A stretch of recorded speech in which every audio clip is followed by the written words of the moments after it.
اب ماں جو کھائے گی وہ بچے کو پہنچے گا، ماں جو کرے گی اس کا اثر بچے کو پہنچے گا۔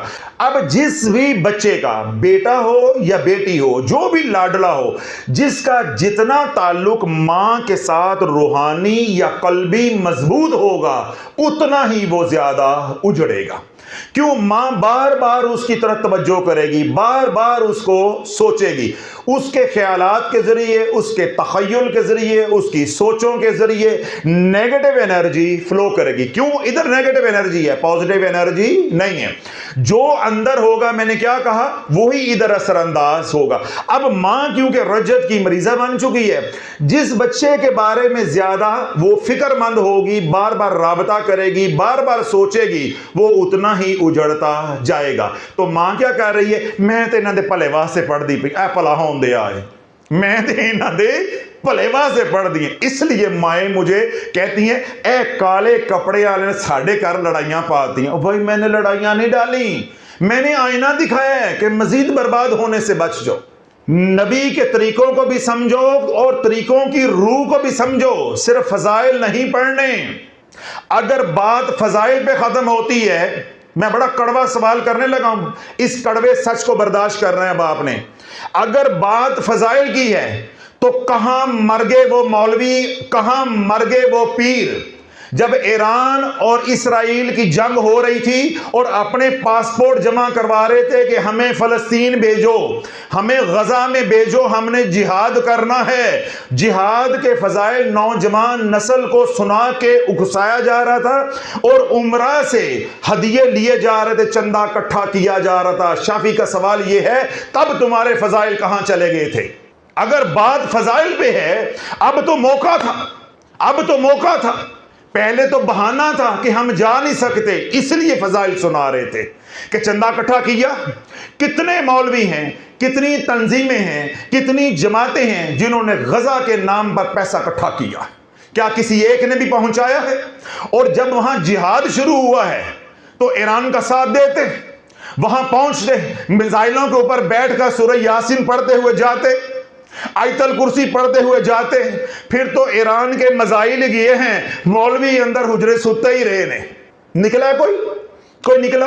اسی طرح اگر فضائل ہی سب کچھ ہے تو بھارت کی اور پاکستان کی جنگ ہوئی، کسی مولوی کا بیان آیا؟ کوئی مولوی گھر سے باہر نکلا؟ کوئی ریلی نکلی؟ یا اپنی فوج کے حوصلے بڑھانے کے لیے انہوں نے کوئی پروگرام کیا؟ نہیں، سارے حجروں میں آرام کرتے رہے، بس یہی سوچتے رہے میرے مدرسے تے ڈرون نہ آ جاوے، دعا کرو میرے مدرسے تے ڈرون نہ آ جائے، آیت الکرسی پڑھ کے پھوکا مار دے رہے میری مسجد تے ڈرون نہ آ جائے۔ یہ ہے فضائل کی دنیا، یہ ہے فضائل کی دنیا۔ میں نے کیا کہا؟ اگر بات ہے فضائل کی تو جاؤ پھر جہاد کرو، اگر بات ہے فضائل کی تو جاؤ حج کرو جا کے۔ تو جب میں یوں کہوں گا تو کیا کہیں گے؟ وہ جی جہاد کی کچھ شرائط ہوتی ہیں نا جی، وہ ہم شرائط پہ پورا نہیں اترے۔ میں کہوں گا بھائی فضائل ہیں حج کے، جاؤ حج کرو جا کے، تو کیا کہیں گے جی؟ وہ جی ہم صاحب نصاب نہیں ہے نا جی، حج کی کچھ شرائط ہوتی ہیں۔ تو یہی تو شافی رو رہا ہے کہ جن اعمال کے آپ فضائل سنا رہے ہو، ان اعمال کی بھی کچھ شرائط ہیں، ان اعمال کی بھی کچھ شرائط ہیں۔ جب آپ اعمال ایک سے زیادہ کرو گے اور آپ کو علم نہیں ہے کہ اس کا کیا مزاج ہے اور اس کا کیا مزاج ہے، اور عوام کو علم نہیں ہوتا اور ہونا بھی نہیں چاہیے، اس لیے تو عملیات کی بنیادی اور پہلی شرط یہ ہے کہ ایک وقت میں ایک ہی عمل کرو۔ اور پھر اگلا معجزہ کیا ہے یا کرم والی بات کیا ہے؟ آپ نے وظیفہ غلط سلیکٹ کر لیا۔ بڑی اہم بات ہے، بڑا اہم نقطہ دے رہا ہوں۔ آپ نے وظیفہ اپنے مزاج کے خلاف منتخب کر لیا، آپ کو علم نہیں تھا۔ قرآن کا معجزہ یہ ہے، شروع میں وہ وظیفہ آپ کو نقصان دے گا، 3 چاند کے بعد وہی عمل، وہی وظیفہ، وہی صورت، وہی اسم آپ کی روح کے ساتھ مطابقت اختیار کر جائے گا۔ یہ قرآن کا معجزہ ہے، یہ قرآن کا معجزہ ہے، یہ روحانیت کا کمال ہے۔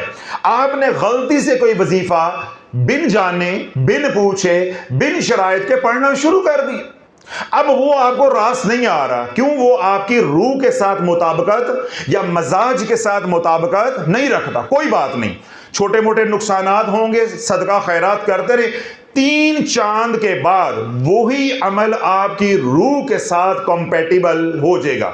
تباہی کہاں سے پھیلتی ہے؟ ایک عمل کیا، وہ 3 مہینے کے بعد ہماری روح کو راس آنا شروع ہوا، ساتھ ایک اور شروع کر دیا، یہاں سے تباہی پھیلی۔ اس لیے عملیات کا جو پہلا سبق ہم امت کو سکھا رہے ہیں وہ یہ کہ اگر آپ نے اس میدان میں آنا ہے تو ایک ہی عمل کرنا ہے، ایک ہی عمل کے عامل بنو۔ جب آپ ایک عمل سنبھالنے کے قابل ہو جو، پھر کسی عامل کامل کے پاس جاؤ، وہ تمہیں بتائے کہ بھائی اگر تمہاری یہ ضرورت ہے تو اس عمل کے ساتھ آپ یہ عمل کر سکتے ہیں یا یہ عمل نہیں کر سکتے۔ جس طرح کوئی شخص ہے وہ سورہ واقعہ کا عامل بن جاتا ہے، سورہ واقعہ کا عامل بن جاتا ہے، یا سورہ جن کا عامل بن جاتا ہے۔ اب یہ دونوں صورتیں کیا ہیں؟ جلالی ہیں۔ اب اس کو معلوم نہیں ہے، وہ کہتا ہے میں لا حول ولا قوت الا باللہ العلی العظیم کا بھی عمل کرنا چاہتا ہوں یا آیت کریمہ کا بھی عمل کرنا چاہتا ہوں۔ اب وہ کسی عامل کامل کے پاس نہیں جاتا، وہ محض فضائل پڑھتا ہے۔ جو ہی وہ یہ 2 اعمال کرے گا، پہلے جو سورہ جن کا عمل کیا ہے وہ بھی فاسد ہو جائے گا، اسی طرح اگر سورہ واقعہ کا عمل کیا ہے تو وہ بھی فاسد ہو جائے گا۔ کیوں؟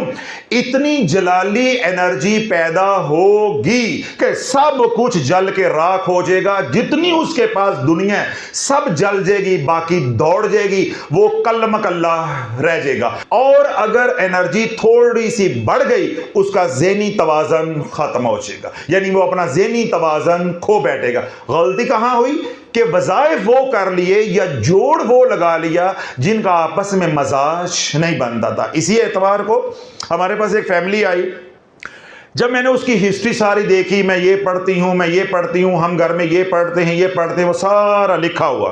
میں نے کہا جی مسئلہ کیا ہے؟ رزق کی بہت تنگی ہے۔ توجہ رکھیے گا، رزق کی بہت تنگی ہے۔ جب میں نے اوراد و وظائف کی ساری ہسٹری پڑھی تو میں نے بال پین کے ساتھ اس میں سے 3-4 وظائف کو سرکل کیا۔ اب کیا تھا؟ وہ تسبیح ملائکہ پڑھ رہی ہے، ساتھ درود اہل بیت پڑھ رہی ہے۔ میرے بیانات سنیں، تسبیح ملائکہ پڑھ رہی ہے، ساتھ کیا پڑھ رہی ہے؟ درود اہل بیت۔ اب یہ دونوں اعمال کیا ہو گئے؟ جمالی۔ یہ دونوں رزق کو کھینچتے ہیں۔ درود مغفرت یا درود اہل بیت یا درود پاک کا کوئی بھی صیغہ ہے، یہ کیا ہے؟ رزق کو کھینچتے ہیں۔ تسبیح ملائکہ رزق کو کھینچتی، یہ تو ہو گیا درست۔ اب ادھر اس نے کیا کیا کہ لا حول ولا قوت الا باللہ العلی العظیم 313 بار، اور روزانہ 1000 مرتبہ آیت کریمہ۔ اب یہ لا حول ولا قوت الا باللہ العلی العظیم یا آیت کریمہ یہ رزق کو دوڑاتے ہیں، یہ دنیا کو بھگاتے ہیں اور اللہ کے قریب کرتے ہیں۔ لا کچھ نہیں رہ جاتا الا اللہ، مگر اللہ، سب کچھ لٹ جاتا ہے۔ کس طرح آپ کو سمجھائیں اللہ والوں، یہ جلالی اعمال دنیا کے لیے نہیں ہیں، یہ دنیا کا نظام چلانے کے لیے ہیں، یہ دنیا کا نظام چلانے کے لیے ہیں۔ یہ جلالی اعمال عاملین کے لیے، خواص کے لیے ہوتے ہیں۔ یہ جلالی اعمال اولیاء اللہ کے لیے ہوتے ہیں، قرب اور معرفت کے لیے ہوتے ہیں، حق اور باطل کی جنگ لڑنے کے لیے ہوتے ہیں، حکومت کرنے کے لیے یعنی روحانی حکومت کرنے کے لیے ہوتے ہیں۔ یہ جلالی اعمال میرے آپ کے لیے نہیں ہوتے، عوام الناس کے لیے جمالی اعمال ہوتے ہیں۔ کیوں؟ عوام کی طلب کیا ہوتی ہے یا مطلوب اور مقصود کیا ہوتا ہے؟ دنیا۔ تو میں نے کیا آپ کو دلیل دی ہے کہ تسبیح ملائکہ پڑھو گے دنیا آئے گی، درود پاک پڑھو گے دنیا آئے گی، تسبیح کرو گے یعنی اللہ کی پاکی بیان کرو گے، سبحان اللہ کا ذکر کرو گے دنیا آئے گی، حمد کرو گے، الحمدللہ کا ذکر کرو گے تو دنیا آئے گی، استغفار کرو گے تو دنیا آئے گی، لا حول ولا قوت کا ذکر کرو گے تو دنیا جائے گی، آیت کریمہ پڑھو گے تو دنیا جائے گی۔ اب مجھے بتاؤ کہ میں کیسے سمجھاؤں، ٹھنڈا ماحول تے میٹھے چاول، یہ قوم سمجھنے والی نہیں ہے، یہ قوم سمجھنے والی نہیں ہے۔ جب مشائخ کو علم نہیں ہے وہ فضائل سنا رہے ہیں، عاملین کو علم نہیں ہے وہ فضائل سنا رہے ہیں۔ بھائی فضائل سنانا کمال نہیں ہے، وہ دعا دینا جس کی مریض کو ضرورت ہے یہ کمال ہے، یہ کمال ہے۔ ڈاکٹر کا کمال کیا ہوتا ہے؟ وہ ہماری تشخیص کرتا ہے پھر ہمیں وہ ادویات ایڈوائز کرتا ہے، تجویز کرتا ہے جس کی ہمیں ضرورت ہے۔ وہ فضائل کو نہیں دیکھتا، ہماری ضرورت کو دیکھتا ہے، ہماری ضرورت کو دیکھتا ہے کہ ہمیں چاہیے کیا، کون سا علاج چاہیے۔ ہمارے مولویوں کا، پیروں کا، عاملین کا حال یہ ہے، انہیں معلوم ہی نہیں ہے کہ سائل کی ضرورت کیا ہے یا سائل کا سوال کیا ہے۔ وہ فضائل سناتے ہیں، فضائل سناتے ہیں۔ عوام الناس ثواب کے لیے پڑھتے ہیں، وہ یہ تو کاکے کے لیے پڑھ رہے ہیں، دکان کے لیے پڑھ رہے ہیں، روکڑے کے لیے پڑھ رہے ہیں، بیمار ہیں تو صحت کے لیے پڑھ رہے ہیں۔ مختصر یہ کہ عوام تو پڑھتے ہیں دنیا کے لیے۔ تو میں نے کیا سمجھایا ہے کہ جب جمالی اعمال کرو گے تو دنیا آئے گی، جب جلالی اعمال کرو گے تو جو دنیا ہے وہ بھی چلی جائے گی۔ تو اللہ یہ جو سوال میں نے ویلاگ کا حصہ بنایا ہے، اس میں نے تفصیل کے ساتھ یہ بات سمجھائی ہے کہ بات سورہ کہف کی نہیں ہے، بات سورہ یاسین کی نہیں ہے، بات سورہ واقعہ کی نہیں ہے یا سورہ ملک کی نہیں ہے۔ بات یہ ہے کہ کسی ایک سورہ مبارک کو وظیفہ بنا لو، کوئی اور وظیفہ نہیں بنانا، باقی قرآن کو ترتیل کے ساتھ، ترتیب کے ساتھ پڑھو۔ کسی آیت کو، کسی سورت کو، کسی اسم کو اب مزید وظیفہ نہیں بنانا۔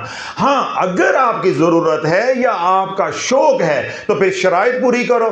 ان شرائط میں سے پہلی شرط یہ ہے کہ ہادی ڈھونڈو، مرشد ڈھونڈو، پروفیسر ڈھونڈو، استاد ڈھونڈو، جو آپ کو چلائے، جو آپ کو بتائے کہ اس عمل کے ساتھ یہ عمل کر سکتے ہیں یا نہیں کر سکتے، اور اگر کریں گے تو اس کی کیا شرائط ہوں گی، کیا طریقہ کار ہوگا۔ یہ گھر بیٹھے کام کرنے والا نہیں ہے۔ گھر بیٹھے آپ ایک وظیفہ کر سکتے ہو، سورہ کہف کا کر لو، سورہ یاسین کا کر لو، سورہ واقعہ کا کر لو، سورہ جن کا کر لو، سورہ مزمل کا کر لو، جو آپ کو پسند ہے۔ وہ میں نے آج راز بھی آپ کو بتا دی ہے۔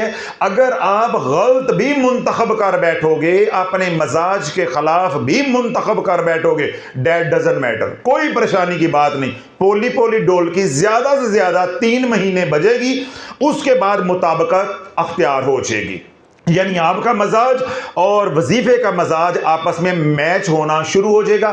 آپ کی انرجی، اورا کی اور وظیفے کی انرجی کافی حد تک آپس میں میچ ہو جائے گی۔ اب اسی عمل سے آپ کو نفع ہونا شروع ہو جائے گا۔ اب آپ نے ایک عمل بن مرشد کے، بن ہادی کے، بن استاد کے، بن پروفیسر کے کر لیا، کر سکتے ہو، دوسرا نہیں کر سکتے، دوسرا نہیں کر سکتے۔ جو ہی آپ نے دوسرا کیا، ممکن ہے وہ آپ کے مزاج کے ساتھ تو کمپیٹیبل ہو، لیکن پہلے جو عمل کیا ہے وہ اس کے ساتھ کمپیٹیبل نہ ہو، کچھ بھی نہیں ہوگا، ٹنگے جاؤ گے، کچھ بھی نہیں ہوگا۔ 4 عذاب آئیں گے، رزق کی تنگی آئے گی، غربت اتنی آئے گی کہ شافی نے کیا کہا کہ کتا بلی بھی عزت کے ساتھ روٹی کھائیں گے، عزت کے ساتھ تجھے روٹی نہیں ملے گی جب تو رجت کا شکار ہو جائے گا۔ گھر میں لڑائیاں ہوں گی، قتل و غارت ہوگی، خلا اور طلاق تک معاملات جائیں گے۔ اگلی بات کیا ہے کہ بیماریاں چھوٹی چھوٹی، بعد میں لا علاج بیماریاں۔ آخری عذاب کیا آئے گا؟ ہر کام میں رکاوٹ، ذلت ذلت ذلت، رسوائی رسوائی اور رسوائی۔ جب یہ 4 عذاب آئیں گے، جہاں دنیا میں تو جائے گا، ہر کوئی تجھے یہی کہے گا جادو تھی گیا ہے، جادو تھی گیا ہے، جبکہ جادو تو ہے ہی نہیں۔ یہ تو تیری کارستانی ہے، یہ تو تیری کرامت ہے کہ تو نے 6 وظیفوں کو جوڑا ہے، 6 وظیفوں کو جوڑا ہے۔ اللہ بلو ہماری خواتین ہیں، مجھے حیرت ہے، ہنڈیاں بناتی ہیں، انہیں معلوم ہے کہ گوشت کے اندر کون کون سی سبزی ڈلتی ہے، یا کس سبزی کے ساتھ کون سی سبزی ہم جو ہے وہ ملا سکتے ہیں۔ عورتوں کو ریسیپی کا علم ہے، اور عملیات کی ریسیپی کا کوئی علم نہیں ہے۔ اے بھی پڑھ لو تو اے بھی پڑھ لو، ایدہ بھی ثواب ہے تو ایدہ بھی ثواب ہے۔ بھائی جو سبزیاں ہیں سب کا نفع ہے، سب کے فضائل ہیں، ساری سبزیاں کاٹ کے ایک ہی ہنڈیاں میں ڈال دو، پھر جڑا تواڈے نال رات نو ہوئے گا او پھر شافی نو ضرور دسے آج۔ مزہ تو تب ہے نا، مزہ تو تب ہے کہ ساری سبزیوں کے نفع ہیں، اللہ نے جتنے پھل دیے ہیں سب کے فضائل ہیں، گوشت کی جتنی بھی اقسام ہیں سب کے فضائل ہیں، ہر طرح کا گوشت بوٹی کر کے، تکا بوٹی کر کے سب اکٹھا ڈال دو۔ اس طرح گھر میں فروٹ آئیں 5 6 7 8 10، سب کی تکا بوٹی کر کے ایک ڈونگے میں اکٹھا ڈال دو، مہمانوں کے سامنے رکھ دو۔ اس طرح موسمی سبزیاں 5 6 7 8 10 سب لے آؤ، سب کی تکا بوٹی کرو، ہنڈیا میں ڈال دو، لیکن شرط ایک ہے، جیڑی پھر رات نو ہوئے گی نا اس کا 10% مجھے ضرور بتانا، تے جے ویڈیو بنا کے سینڈ کر دو تو میں اونجی مرید ہو جاواں گا شرط ایک ہے، تم کرو، میرے روکنے سے تم نے رکنا نہیں ہے، تم کرو، ساری سبزیاں اکٹھی کرو، سارے پھل اکٹھے کرو، سارے گوشت اکٹھے کرو، پکاؤ، مہمانوں کو دو، اپنے گھر والے کو دو۔ شافی نے صرف فرمائش چھوٹی سی کی ہے، پھر جو گھر میں ہوگا نا اس کا 10%، سارا نہیں، گھر کا راز ہوتا ہے، 10% مجھے ضرور بتانا ہے، اور اگر ویڈیو بنا کے 3 منٹ کی سینڈ کر دو گے تو ویسے ہی میں مرید تھی ویسا۔ ساری باتیں آپ کو سمجھ آتی ہیں مگر عملیات سمجھ نہیں آتی، روحانیت سمجھ نہیں آتی۔ اللہ بولے جو سورہ کہف ہے اس کے بہت زیادہ فضائل ہیں۔ اللہ کے نبی علیہ السلام گاہے بگاہے سورہ کہف کو پڑھتے بھی تھے، اس لیے اس کو غیر موقدہ کا درجہ بھی دیا گیا ہے، یعنی مستحب بعض علماء اس کو کہتے ہیں اور بعض اس کو غیر موقدہ سنت بھی کہتے ہیں، سنت موقدہ نہیں ہے، سنت موقدہ